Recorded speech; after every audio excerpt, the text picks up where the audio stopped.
श्री कृष्ण कहते हैं, रिश्ते तोड़ने में कुछ ही पल लगते हैं, जबकि रिश्ते बनाने में पूरा जीवन लग जाता है।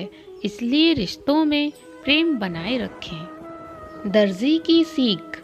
इस कहानी में एक दर्जी अपने बेटे को जिंदगी के बारे में सीख देते हैं। वो अपने बेटे को कैंची और सुई का उदाहरण देकर जिंदगी के बारे में समझाते हैं। दर्जी की सीख से उसके बेटे को बहुत कुछ सीखने को मिलता है। रविवार का दिन था और स्कूल में छुट्टी थी, इसलिए एक दर्जी का बेटा अपने पापा की दुकान पर चला जाता है। वहां जाकर वो अपने पापा को ध्यान से काम करते हुए देखने लगता है। उस लड़के ने देखा कि उसके पापा कैंची से कपड़े को काटते हैं और फिर उस कैंची को अपने पैर से दबाकर रख देते हैं। उसने ये भी देखा कि पापा सुई से कपड़े को सीते हैं और बाद में सुई को अपनी टोपी पर लगा देते हैं।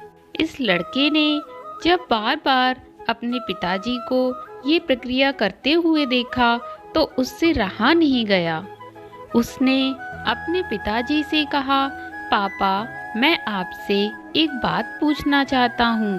पिताजी ने उससे कहा, बेटा बोलो, तुम मुझसे क्या पूछना चाहते हो? उसने कहा कि मैं बड़ी देर से आपको देख रहा हूँ। आप जब भी कैंची से कपड़ा काटते हैं तब कैंची को अपने पैर के नीचे दबा देते हैं, और जब भी आप सुई से कपड़े को सिलते हैं तब आप उस सुई को अपनी टोपी पर लगा देते हैं। पापा, आप ऐसा क्यों करते हो? पिताजी ने अपने बेटे को समझाते हुए कहा कि बेटा, कैंची हमेशा काटने का काम करती है, जबकि सुई जोड़ने का काम करती है। हमेशा काटने वालों की जगह जोड़ने वालों की जगह से नीची होती है। इसी कारण से मैं कैंची को पैर के नीचे रखता हूँ और सुई को अपनी टोपी पर लगाता हूँ। इस कहानी को पढ़ने के बाद आप ज़रूर अपने आप को ये सवाल पूछना कि क्या मैं अपनी ज़िंदगी में एक कैंची का काम कर रहा हूँ या फिर एक सुई का। ये बात हमेशा याद रखना कि रिश्ता हो या फिर कपड़ा, काटने वालों का स्थान और अहमियत हमेशा जोड़ने वालों से नीचा और कम ही होता है। जोड़ने वाले का स्थान हमेशा ऊंचा ही होता है।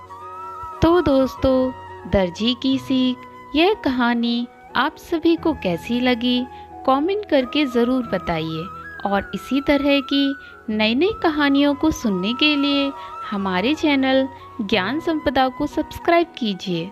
इसके अलावा आप हमसे हमारे इंस्टाग्राम पेज और फेसबुक पेज पर भी जुड़ सकते हैं। जुड़ने के लिए लिंक डिस्क्रिप्शन बॉक्स में दिया गया है, जाकर फॉलो कीजिए।